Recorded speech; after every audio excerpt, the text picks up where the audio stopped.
Hello, dear friend. How are you? Welcome to my new lecture. So, friend, my name is Amitanandan. You know H. So, today our next topic. तो हमने जो start किया था जो topic क्या था electric field and potential वो start किया हमने. इसमें यानी 12 लेक्चर आज अपलोड कर दूंगा. एक 12th लेक्चर वाली वीडियो है. 11 लेक्चर ऑलरेडी बन चुके हैं. जो 10 लेक्चर है उसमें से इलेक्ट्रिक फील्ड के बारे में, इलेक्ट्रिक फील्ड एंड पोटेंशियल है. ठीक है, 10 लेक्चर है उसमें इलेक्ट्रिक फील्ड के बारे में. अब हम पढ़ रहे हैं इलेक्ट्रिक पोटेंशियल के बारे में. 11 लेक्चर से हमने पढ़ा है. 11 लेक्चर, ये 12 लेक्चर है. इलेक्ट्रिक पोटेंशियल के बारे में पढ़े.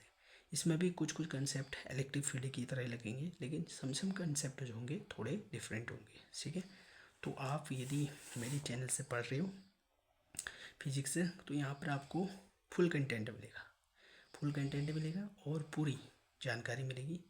आपको अच्छे से समझ में आएगा एक बार लेकिन कंडीशन ये रहेगी कि आपको लेक्चर वाइज लेक्चर देखने हैं, ना कि जंप करके लेक्चर देखने हैं. समझ गए बात को?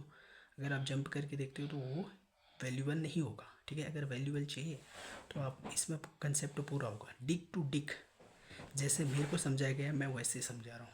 ठीक है, तो आपको समझना है तो आपको वीडियो देखना पड़ेगा और लेक्चर की आराम से बैठ के एक जगह पे आराम से देखिए, समझे उनको कैसे है, क्या कंसेप्ट लगा है. ठीक है, अगर ये समझते हो तो तब बेटर है, नहीं तो फिर कोई फ़ायदा नहीं है. समझ में आना चाहिए. ठीक है, समझ में अच्छा फिजिक्स समझ में आती है तब मज़ा आता है पढ़ने में भी. चलो चलते हैं फिर टॉपिक करना स्टार्ट करते हैं. ठीक है, टॉपिक का नाम है 12 लेक्चर है आज electric potential and electric potential due to the ring. Electric field due to the ring हमने कर रखे, तो electric potential due to the ring. Electric field due to the ring हमने कर रखा था. इलेक्ट्रिक फील्ड था वहाँ पे, यहाँ पे इलेक्ट्रिक पोटेंशियल है. ड्यू टू द रिंग करना है. ठीक है, कंसेप्ट वहाँ पे लग रहा था वही कंसेप्ट लगेगा, और इसमें हम इलेक्ट्रिक पोटेंशियल से इलेक्ट्रिक फील्ड भी निकाल देंगे, फिर वो भी बताएंगे इसमें. ठीक है, चलो तो कंसेप्ट ज़्यादा वहीं से लगेंगे, थोड़े बहुत कंसेप्ट वहीं से आपको यहाँ पे लेने पड़ेंगे. ठीक है, तो हम क्या बना देते हैं, क्या बोल रहे हैं, electric potential due to the ring. ये रिंग बनाया, इसके सेंटर से मेरे को एक पॉइंट पी, इस पॉइंट पी पर, इस पॉइंट पी के कारण इस रिंग में कितना इलेक्ट्रिक पोटेंशियल होगा. इस पॉइंट पी के कारण इस रिंग में कितना इलेक्ट्रिक पोटेंशियल होगा वो फाइंड करना है.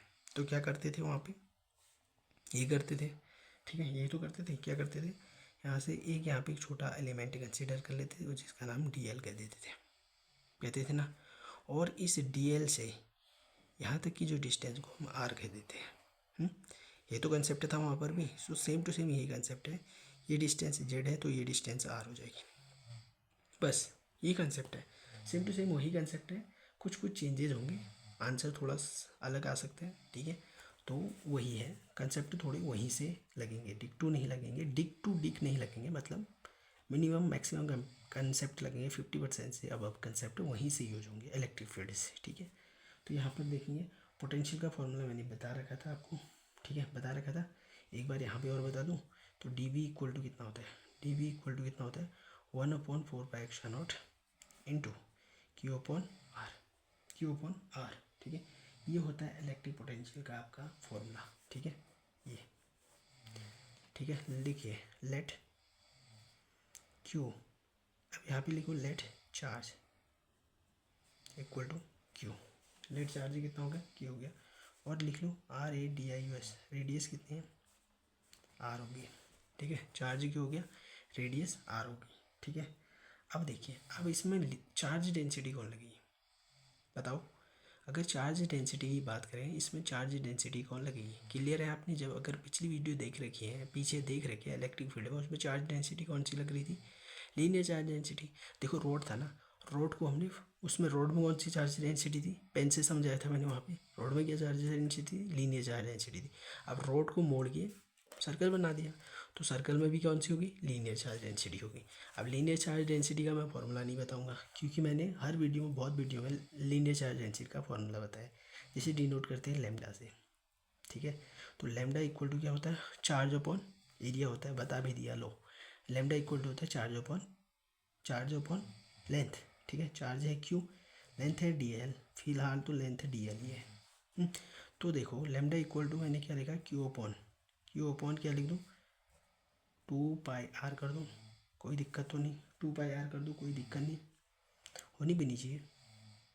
अब ये 2πr कहाँ से आया ये पूछोगे, नहीं पूछना चाहिए वैसे आपको, लेकिन मैं बता देता हूँ 2πr आया कैसे, क्योंकि पीछे वाले वीडियो मैंने सब कंसेप्ट क्लियर हो चुके होंगे आपके, अगर अच्छे से वीडियो देखा है। 2πr ऐसे आया क्योंकि मैंने बताया था ना, ये इस करने से बताया था, कणा से समझाया था कि इसमें जो होता है dl एक छोटा एलिमेंट है यहाँ पे, फिर dl पूरा घूमने पर पूरा क्या करेगा, एक सरकमफेरेंस से तो बनाएगा, तो इस कारण से मैंने क्या किया, एक सरकमफेरेंस बना दिया। ठीक है, तो 2πr हुआ तभी, समझ में। अब देखो इलेक्ट्रिक पोटेंशियल लिखो यहाँ पे, इलेक्ट्रिक पोटेंशियल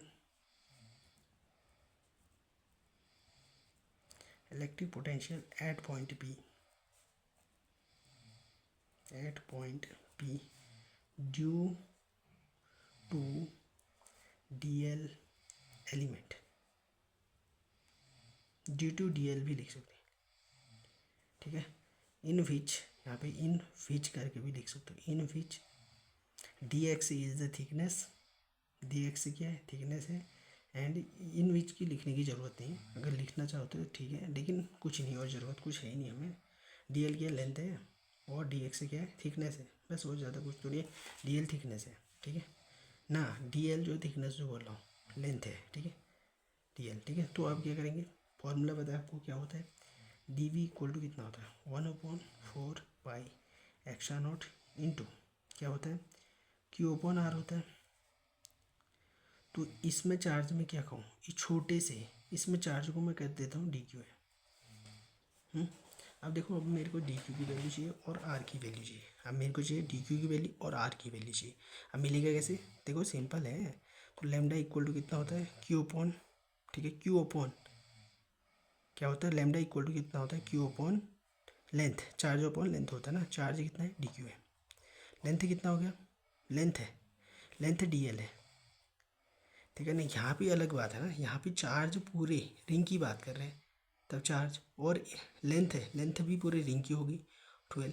यहाँ पर हमें इतना से जो कट कर रखा है ना, ये dl मैंने मान रखा है, तो ये इसकी लेंथ है dl, और चार्ज इतने में कितना है, q है, dq है अभी। ठीक है, तभी तो लेमडा इक्वल टू, अगर हम dl हो गया तो q, dq कितना है, dq आया हमारा लेमडा dq आया lambda dl, dv equal to 1/4π(x0) ये हो गया। और यहाँ से लेमडा कितना आया, dl आया, अपॉन r कितना है, अगर मैं r की बात करूँ तो r को मैं लिख दूँ r² + z² लिख दूँ, और अंडर के अंदर लिखा, कैसे आया पूछना चाहोगे, चलो बता देता हूँ, r² hypotenuse square is equal to ठीक है, परपेंडिकुलर अपॉन बेस का स्क्वायर। ठीक है, पाइथागोरस थ्योरम लग जाएगी। ठीक है, r इक्वल टू क्या हो जाएगा, r² + z²। ठीक है, ये लीजिए सर, ये लीजिए सर, आया, क्लियर हो गया सर हुआ क्लियर, बातें क्लियर हुई जो कहना चाह रहे हैं। ठीक है, तो ये आ गया हमारा इलेक्ट्रिक पोटेंशियल। ये किसका है, ये छोटे से मास कंसिडर किया है ना, यहाँ पे मैंने छोटा सा एक कट मारा था, इतने से पार्ट का, इधर से इधर, इधर से इधर, ये छोटे से पार्ट का इतना सा ही, ये आ गया पोटेंशियल, इलेक्ट्रिक पोटेंशियल। पूरी अगर निकालना है तो क्या कर देंगे, इंटीग्रेट कर देंगे, तो v का इंटीग्रेट करो, और v को जो कह रहे हैं v इक्वल टू लिखो, और dv का इंटीग्रेट करो। ठीक है, यहाँ से लिखो 1/4π(x0), ठीक है, और क्या लो, अंडर r² और +z² को बाहर लो, और लेमडा को भी बाहर लो। ठीक है, अंदर क्या बचेगा, सिर्फ dl को लिखो। अब पता है dl किसके बराबर होता है, सरकमफेरेंस के बराबर होता है, dl की जगह में क्या लिखेंगे, सरकमफेरेंस लिख देंगे, तो कितना हो जाएगा 1/4π(x0), ठीक है, इंटू लेमडा r² + z²। ठीक है, और इधर से क्या लिखेंगे, 2πr, क्या लिख देंगे, 2πr। अब देखो लेमडा 2πr कितना होता है, लेमडा 2πr देखो, ये यहाँ जाएगा लेमडा, यहाँ जाएगा लेमडा 2πr कितना होता है, क्यू के बराबर होता है। इसकी जगह हम क्या लिख सकते हैं, क्यू सब्सटीट्यूट कर सकते हैं। ठीक है, तो 1/4π(x0) इंटू यहाँ पे क्या लिखेंगे, क्यू लिख दो, अपॉन r² + z², ये आ गया, ये अंडर के अंदर, ये लीजिए सर, ये आ गया आपका इलेक्ट्रिक पोटेंशियल, ठीक है। ये आ गया इलेक्ट्रिक पोटेंशियल ऑफ रिंग, ठीक है। इलेक्ट्रिक पोटेंशियल ऑफ रिंग आ गया, ठीक है। ये क्लियर हुआ इतनी बात, इलेक्ट्रिक पोटेंशियल ऑफ रिंग आ गया, इतनी बात क्लियर हुई, ठीक है, ठीक है। ये क्लियर है। अब चलो अब आगे देखते हैं इलेक्ट्रिक पोटेंशियल ऑफ रिंग के बाद आगे चलेंगे यहाँ से, ठीक है। Electric potential of the ring के बाद आगे चलेंगे। तो अब हमें निकालना है इलेक्ट्रिक फील्ड। इससे हम इलेक्ट्रिक फील्ड भी निकाल सकते हैं, equal to minus D V upon D Z कर दो। ये इलेक्ट्रिक फील्ड निकाल सकते हैं इस फॉर्मूले से, ठीक है। चलो निकालें, चलो निकाल देते हैं। तो यहाँ पे लिखो क्या था फॉर्मूला, इक्वल टू क्या है, minus D B upon D Z है। तो ई इक्वल टू हम क्या कर सकते हैं, minus D upon D Z. V हमारा कितना है, वी है, ये दीजिए, ये है वी है सर, ठीक है। ये वी को यहाँ पे पुट कर दीजिए। तो यहाँ पे पुट करेंगे तो 1 अपॉन कितना आएगा, 4 पाई एक्स्ट्रा नोट है इंटू क्या है, Q upon root R square और प्लस जेड स्क्वायर। ये है, ये हमारा क्यू है, वी है, वी। तो ई इक्वल टू हमारा कितना आ गया, देखो ई इक्वल टू कितना है, जो कांस्टेंट है उसे बाहर खिसकाओ, जो नहीं है उसको अंदर रखो, ठीक है। जो कांस्टेंट है उनको बाहर खिसकाओ, जो अंदर है उनको बाहर खिसकाओ, कांस्टेंट वालों को, ठीक है। तो क्यू तो हमारा कांस्टेंट है, माइनस बाहर आ जाएगा, अंदर क्या बचेगा, देखो आर स्क्वायर, इसको भी बाहर लिख दें तो 4 पाई एक्स्ट्रा नॉट भी कांस्टेंट है, इसको भी बाहर डालो। अब अंदर क्या है, अंदर है 1 अपॉन सिर्फ R square plus Z square ही बचा है, सिर्फ ये है, ये है। और यहाँ पे क्या लगा है, माइनस डी टी, ये माइनस तो आगे लिख लिया, ठीक है, ये हो गया। अब इसका क्या करेंगे, डिफ्रेंशिएशन कर दो, डिफ्रेंशिएशन तो करना है। तो इक्वल टू कितना है, minus Q upon 4 pi extra note, ठीक है। ऊपर गया इंटू यहाँ ऊपर गया, तो ऊपर गया तो R square plus Z square, जिसकी पावर क्या हो जाएगी, -1/2 हो जाएगी। और इसका हम क्या करेंगे, डी ओवर डी टी, ठीक है। अब कर दो इंटीग्रेशन ना डिफ्रेंशिएशन। तो इक्वल टू कितना, minus Q upon 4 pi extra note, ठीक है।